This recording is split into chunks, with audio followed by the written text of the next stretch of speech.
பீகார்ல இருக்கக்கூடிய சரண் அப்படிங்கிற மாவட்டத்தில் இருக்கக்கூடிய ஒரு சிறிய கிராமம். அது லேட் ஈவினிங் அப்படிங்கிறதுனால எல்லோருமே வீடு அடங்கிடுவாங்க. மேக்சிமம் எந்த ஒரு மக்களுமே வெளியே வரமாட்டாங்க. வெளியே எந்த வித வேலைகளுமே வச்சுக்க மாட்டாங்க. இருட்டுன உடனே வீட்டுக்குள்ள அடங்கிடுவாங்க.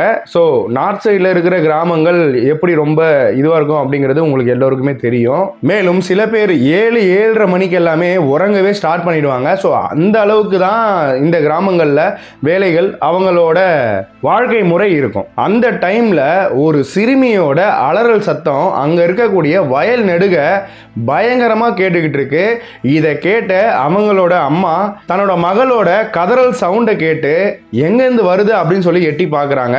அவங்க ஆல்ரெடி பயன்படுத்தி இப்போ பயன்படுத்தாம இருக்கக்கூடிய ஒரு பழைய வீட்டில் இருந்து தான் அந்த சவுண்டு கேட்குது. அது மட்டும் இல்லாம அந்த திசையை நோக்கி ஓடுறாங்க. அப்படி ஓடி போகும்போது தன்னோட மகளை 5 பேர் கொண்ட நபர்கள் அந்த சிறுமியோட காலை பிடிச்சு தூக்கி கிணத்துல வீசிட்டு அந்த வயல்வெளியில மறைஞ்சு போறானுங்க. யாருமே பிடிக்க முடியாத அளவுக்கு ஓடிட்டாங்க. யார் இவனுங்க, எதற்கு இந்த மாதிரியான ஒரு செயலில் ஈடுபட்டானுங்க, என்ன விஷயம் அப்படிங்கிறத முழுமையாக பார்க்கலாம். மேலும் பல கொடுமையான விஷயங்கள் இந்த வழக்கில் நம்ம பார்க்க போகிறோம். தமிழ்நாடு மட்டும் இல்லை, இந்தியாவிலேயே பெண்களோட பாதுகாப்பு அப்படிங்கிறது கேள்விக்குறியாக தான் இருக்குது அப்படிங்கிறது இந்த மாதிரியான சில வழக்குகளை பார்க்கும்போது தான் தெரியுது. அது மட்டும் இல்லாமல் நீங்காத சாபக்கேடா இந்த பாலியல் கொடுமைகள், பாலியல் குற்றங்கள் அதிகரிச்சுட்டே வந்துட்டு இருக்கு நாளுக்கு நாள். அப்படி இந்த வழக்கில் என்ன நடந்தது அப்படிங்கிறத ரொம்ப ஷார்ட்டாக பார்த்துடலாம். நம்ம சேனல் இன்னும் சப்ஸ்கிரைப் பண்ணாமல் பார்க்குறவங்க சப்ஸ்கிரைப் பண்ணிட்டு பாருங்க. மேலும் அந்த பெல் ஐக்கானுமே ஆல்ல போட்டுக்கோங்க. அப்பதான் நான் போடுற இந்த மாதிரியான வீடியோஸ் உங்களுக்கு நோட்டிஃபிகேஷன்ஸாக வரும். வீடியோவை ஸ்கிப் பண்ணாமல் பாருங்க. ரொம்ப ஷார்ட்டாக இந்த வீடியோவை பார்த்துடலாம்.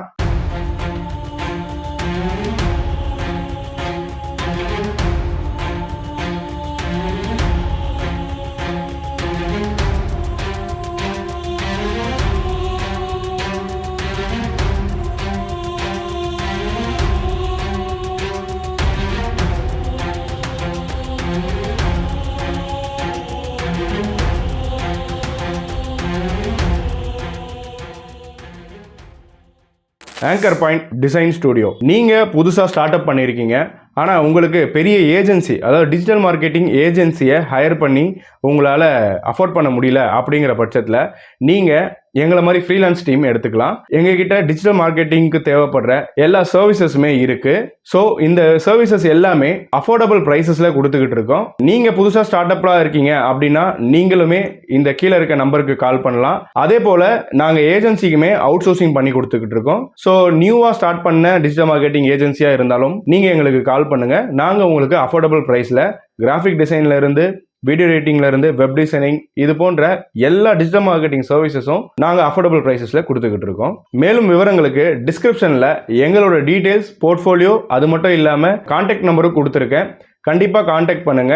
உங்க பிசினஸ்க்கு தேவைப்படுற சர்வீசஸை அஃபோர்டபுள் பிரைசஸ்ல எடுத்துக்கலாம். கடந்த புதன்கிழமை 11 மார்ச் 2026 பீகார்ல இருக்கக்கூடிய சரண் டிஸ்ட்ரிக்ட், அதுல இருக்கக்கூடிய ஒரு சின்ன கிராமம். அது லேட் ஈவினிங்கா இருக்கு. அப்ப ஒரு 16 வயதுடைய ஒரு சிறுமி தான் தங்கி இருக்கக்கூடிய வீட்டில இருந்து பக்கத்துல அவங்க முன்னாடி உபயோகித்த ஒரு பழைய வீடு இருக்கு. அங்கதான் இவங்க ரெஸ்ட் ரூமா யூஸ் பண்ணியிருந்திருக்காங்க.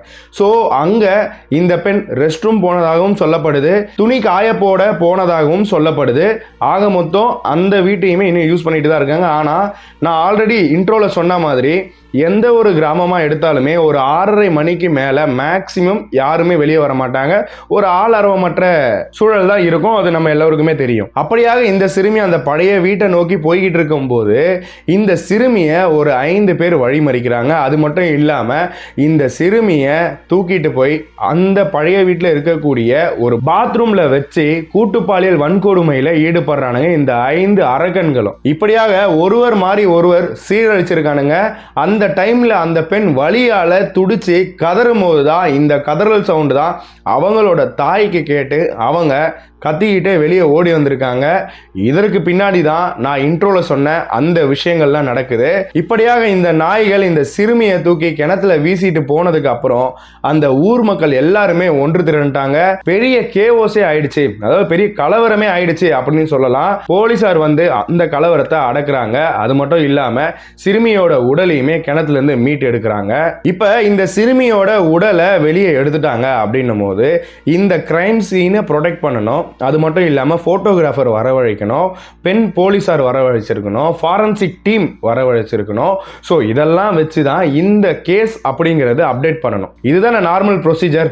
ஆனால் இப்போ நீங்கள் ஃபோட்டோவில் பார்த்துக்கிட்டு இருக்கீங்களே, இந்த ஒரு ஃபோட்டோ எங்கே எடுக்கப்பட்டது அப்படின்னு பார்க்கும்போது இந்த இப்போ நான் இவ்வளோ நேரம் சொன்ன அந்த ஒரு சம்பவம் அசம்பாவிதம் நடந்த அந்த ஒரு இடம் தான். நல்லா பார்த்தீங்கன்னா உங்களுக்கே தெரியும், அந்த சிறுமியோட உடல் பக்கத்தில் உட்காந்து தன்னோட தாயும் சகோதரனும் சகோதரியும் அழுதுகிட்டு இருக்காங்க. ஒரு போலீஸார் கால் மேலே கால் போட்டுக்கிட்டு இந்த கேஸை எழுதிக்கிட்டு இருக்காரு. அங்கே கிரைம் சீனை ப்ரொடெக்ட் பண்ணல, ஒரு ஃபாரன்சிக் ஆஃபீஸர் வரல, யாருமே இல்லை. எப்படி இப்போ அக்யூஸ்டை கண்டுபிடிப்பாங்க?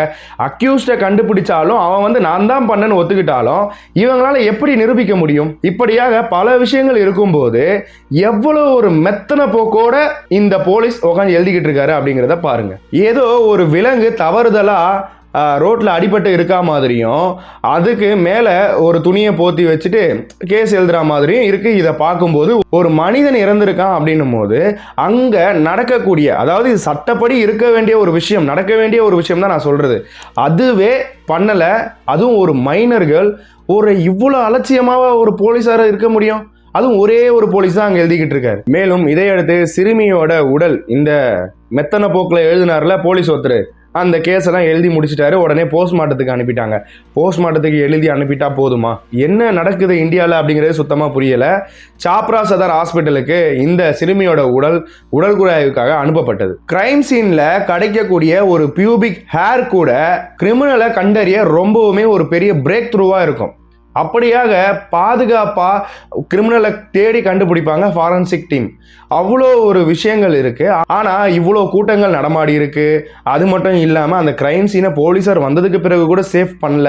இது மாதிரியான விஷயங்கள் எப்படி ஏற்கத்தக்கதாக இருக்குது? அது மட்டும் இல்லாமல் பெண் பிள்ளைகள் மேலே நடக்கக்கூடிய வன்கொடுமையில் ஒரு போலீஸ் இவ்வளவு அலட்சியமாக இருக்கலாமா முதல்ல? அது மட்டும் இல்லாமல் இந்த இறந்த சிறுமியோட தாயும் சகோதரியும் இந்த 5 பேரும் யார் யார் அப்படிங்கிறது எங்களுக்கு தெரியும். மேலும் அவங்களோட பேரை கூட சொல்றாங்க.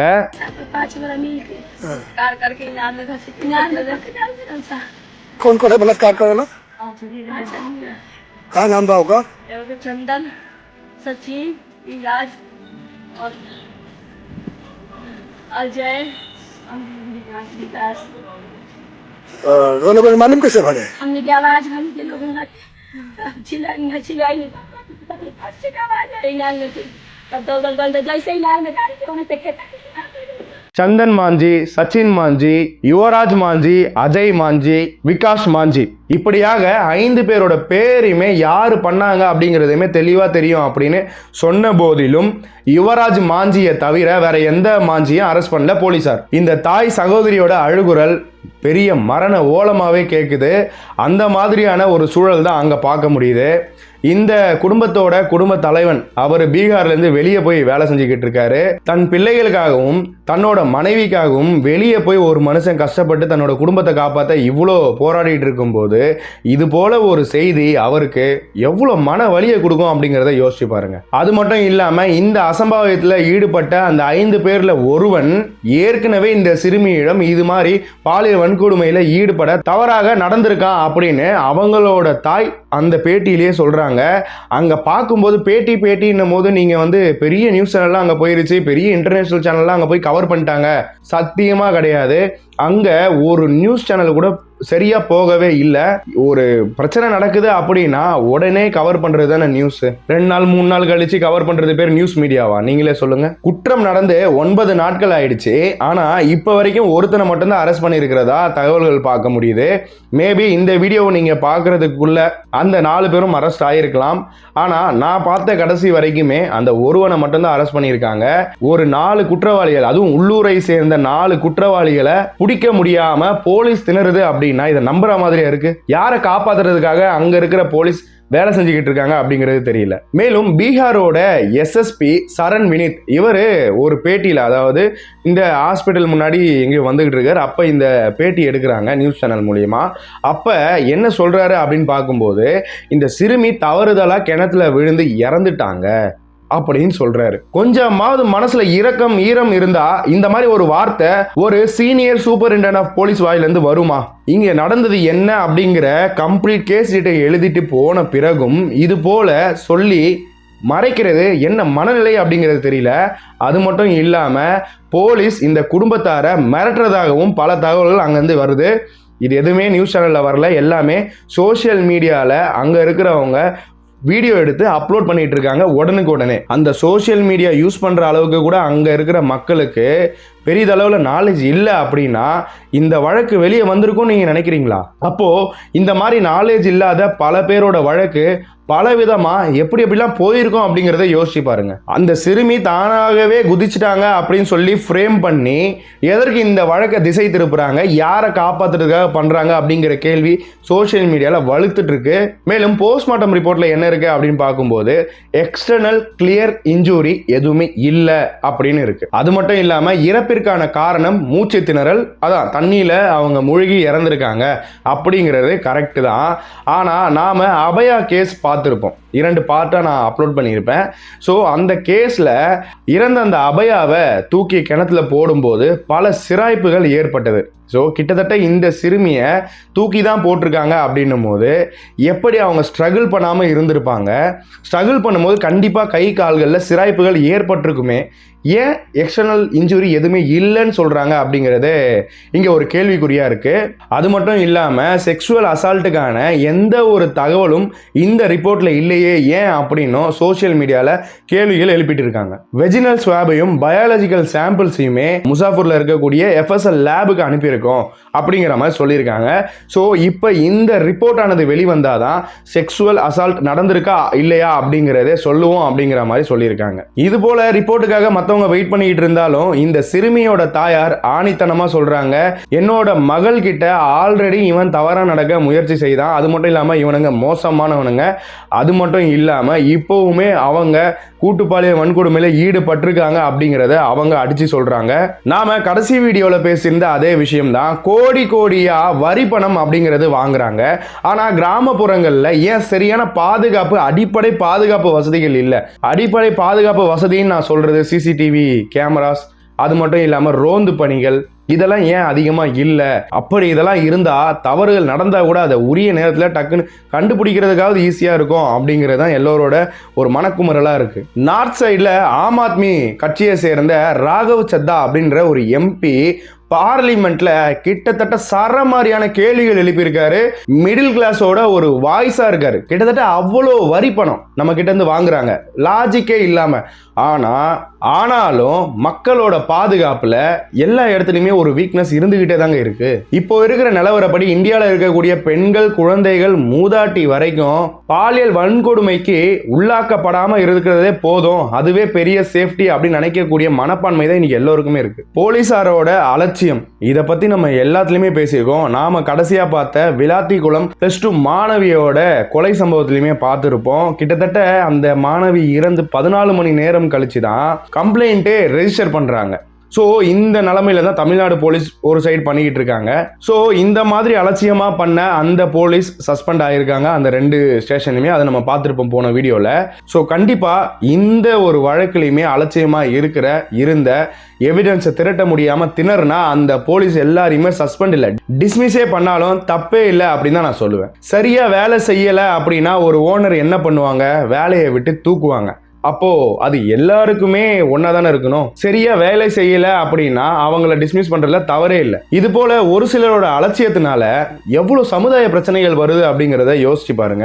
இதற்கெல்லாம் என்ன முடிவு, என்ன தீர்வு அப்படிங்கறதே அந்தந்த நாட்டு கவர்மெண்ட் தான் சொல்லணும். ஆனா அரசு தரப்புலையுமே பெரிதளவுல சொல்லிக்கிற அளவுல அடுத்த ஒரு போலீஸ் இந்த மாதிரி அலட்சியம் காட்டாம இருக்கிற அளவுக்கு, பயப்படக்கூடிய அளவுக்கு ஏதாவது ஆக்ஷன் எடுக்கிறாங்களான்னு கேட்டா ரொம்ப கம்மி தான். ஸோ நான் ஆல்ரெடி சொன்ன மாதிரி FSLக்கு இந்த சாம்பிள்ஸ் எல்லாமே அனுப்பப்பட்டிருக்கு. இந்த எஃப்எஸ்எல் ரிப்போர்ட் வெளியே வந்தால் மட்டும்தான் இந்த வழக்கில் நடந்தது என்ன அப்படிங்கிற பல உண்மைகள் வெளியே வரும். அப்படி இந்த எஃப்எஸ்எல் ரிப்போர்ட் உண்மையாக உருவாச்சு அப்படின்னா, ஏன்னா அதுலேயுமே பல குளறுபடிகள் நடக்கிற பல வழக்குகள் நம்ம பார்த்துருக்கோம். அப்படி இந்த ரிப்போர்ட் வந்துச்சு அப்படின்னா கண்டிப்பாக நான் இன்னொரு வீடியோ இந்த வழக்குக்காக அப்டேட்டாக கண்டிப்பாக போடுறேன். அப்படி நீங்கள் அந்த வீடியோலாம் தவறாமல் பார்க்கணும் அப்படின்னா நம்ம சேனலை தவறாமல் சப்ஸ்கிரைப் பண்ணி வச்சுக்கோங்க. அது மட்டும் இல்லாமல் அந்த பெல் ஐக்கானுமே ஆல்ல போட்டுக்கோங்க. அப்பதான் நான் போடுற இந்த மாதிரி வீடியோஸ் உங்களுக்கு நோட்டிபிகேஷன்ஸா வரும். மேலும் இந்த வழக்கை பத்தின உங்களோட கமெண்ட்ஸுமே கமெண்ட் பாக்ஸ்ல டிராப் பண்ணுங்க. நான் எல்லாரோட கமெண்ட்ஸுமே படிக்கிறேன். அது மட்டும் இல்லாமல் இந்த மாதிரி ஒரு வழக்கு நடந்திருக்கு அப்படிங்கிறதே உங்க ஃப்ரெண்ட்ஸ் அண்ட் ஃபேமிலிக்கு யாருமே தெரியல அப்படின்னா அவங்களுக்கும் கண்டிப்பா ஷேர் பண்ணுங்க. மேலும் பல வழக்குகள் இது போல நம்ம பார்க்க இருக்கிறோம். மற்றும் ஒரு வீடியோல சந்திக்கிறேன். தொடர்ந்து இணைந்திருங்கள். நான் உங்கள் ஜோதி பாபு. நன்றி.